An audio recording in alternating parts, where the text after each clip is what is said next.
Täna ei vaja maailm sõjakise, vaid vaikset ja selget tarkuse häält.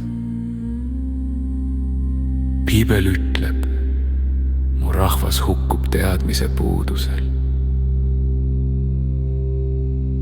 Kui inimest juhib emotsioon, sünnib konflikt, kui südant juhib tarkus, sünnib rahu.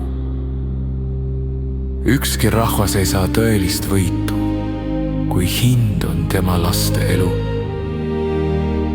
Rahu ei ole nõrkus, rahu on küpsus, see on oskus näha tegelikkust, mitte elada illusioonides ja hirmudes.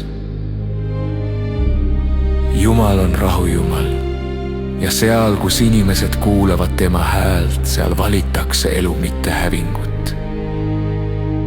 Olgu südamed pööratud ära vihast ja pööratud valguse poole, mis toob rahu.